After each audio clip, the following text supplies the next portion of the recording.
দেশে সব ধরনের ই-সিগারেট, ভেইপ এবং হিটেড টোবাকো সহ বিকাশমান তামাকজাত পণ্য নিষিদ্ধ ঘোষণা করেছে অন্তর্বর্তী সরকার। ৩১ ডিসেম্বর আইন মন্ত্রণালয়ের লেজিসলেটিভ ও সংসদ বিষয়ক বিভাগ থেকে ধূমপান ও তামাকজাত দ্রব্য ব্যবহার নিয়ন্ত্রণ সংশোধন অধ্যাদেশ ২০২৫ জারি করা হয়েছে। তামাকের ক্ষতিকর প্রভাব থেকে জনস্বাস্থ্য রক্ষায় বিদ্যমান আইনকে আরও শক্তিশালী করতে নেওয়া হয়েছে এই উদ্যোগ।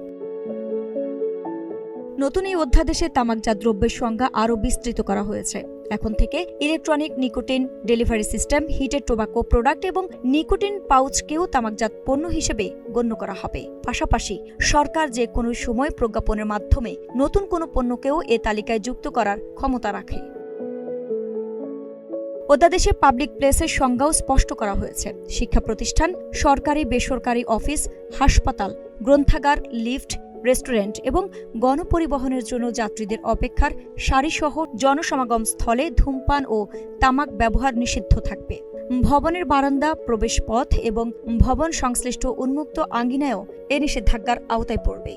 জনসমাগম স্থলে ধূমপানের জরিমানা ৩০০ টাকা থেকে বাড়িয়ে সর্বোচ্চ ২০০০ টাকা নির্ধারণ করা হয়েছে। সবচেয়ে কঠোর ব্যবস্থা নেওয়া হয়েছে ই-সিগারেট ও ভেইপের ক্ষেত্রে। এ ধরনের পণ্যের উৎপাদন, আমদানি, রপ্তানি, সংরক্ষণ ও বিক্রি এখন থেকে দণ্ডনীয় অপরাধ। এ বিধান লঙ্ঘন করলে সর্বোচ্চ ৬ মাসের কারাদণ্ড অথবা ৫ লাখ টাকা জরিমানা অথবা উভয় দণ্ডে দণ্ডিত হওয়ার বিধান রাখা হয়েছে।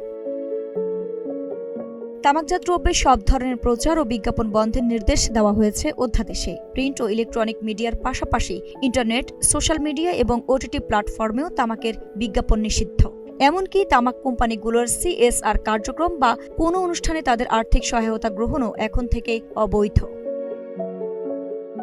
বিক্রয় পর্যায়েও আনা হয়েছে কড়াকড়ি। শিক্ষা প্রতিষ্ঠান, হাসপাতাল, খেলার মাঠ ও শিশু পার্কের ১০০ মিটারের মধ্যে কোনো ধরনের তামাকজাত পণ্য বিক্রি করা যাবে না। এছাড়া তামাকের প্যাকেটের অন্তত ৭৫% জায়গা জুড়ে রঙিন স্বাস্থ্য সতর্কবার্তা ও ছবি ব্যবহার বাধ্যতামূলক করা হয়েছে।